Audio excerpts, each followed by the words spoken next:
பொதுவாகவே மந்திர ஜபம் அப்படின்னு பார்த்தீங்கன்னா வாயால் உச்சரிக்கக்கூடியது. இப்போ லிகித ஜபம் அப்படிங்கிறது என்ன அப்படின்னு பார்த்தீங்கன்னா, மந்திரத்தை உச்சரித்து கொண்டே ஒரு நோட்டில் எழுதுறது தான் லிகித ஜபம்.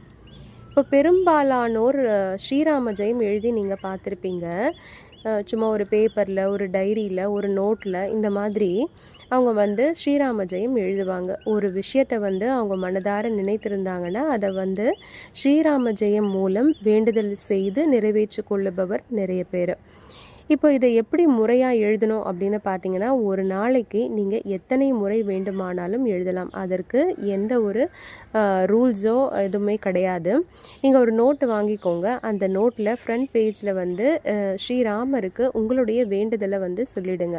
சொல்லிவிட்டு ஒரு நாளைக்கு எத்தனை முறை எழுத முடியுமோ அத்தனை முறை எழுதுங்க. ஸ்ரீராம ஜெயம் எழுதுவதன் மூலம் ஒரு மெடிடேஷன் நிலைக்கு நீங்கள் போவீங்க.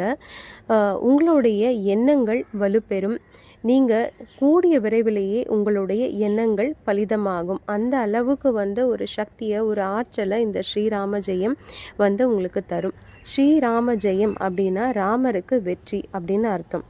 இப்போ ஸ்ரீராம ஜெயம் மட்டும்தான் நான் எழுதணுமா, அது மட்டும்தான் லிகித ஜபமா அப்படின்னு கேட்டிங்கன்னா அப்படியும் இல்லை. நீங்கள் ஓம் சரவண பவ எழுதலாம், ஓம் நம சிவாய எழுதலாம்.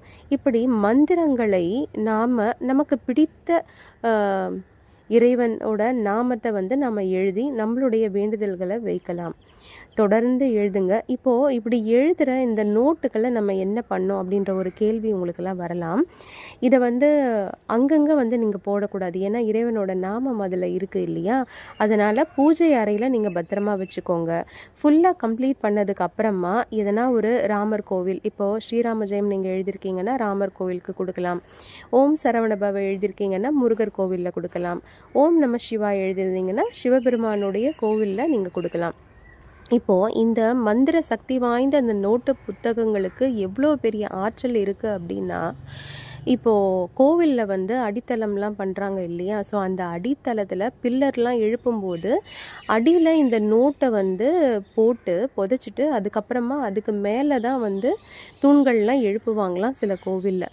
ஸோ அவ்வளவு ஆற்றல் வாய்ந்த சக்தி வாய்ந்த மந்திர புத்தகம் இது. நம்ம எழுத எழுத எழுத நம்ம மனதாலும் உடலாலும் தூய்மை பெற்று ஒரு மெடிடேஷன், ஒரு ஹையர் லெவலில் நம்மளோட ஆன்மா எலிவேட் ஆகும். ஸோ அந்த அளவுக்கு ஒரு பயனுள்ள ஒரு ஜபம் தான் இந்த லிகித ஜபம்.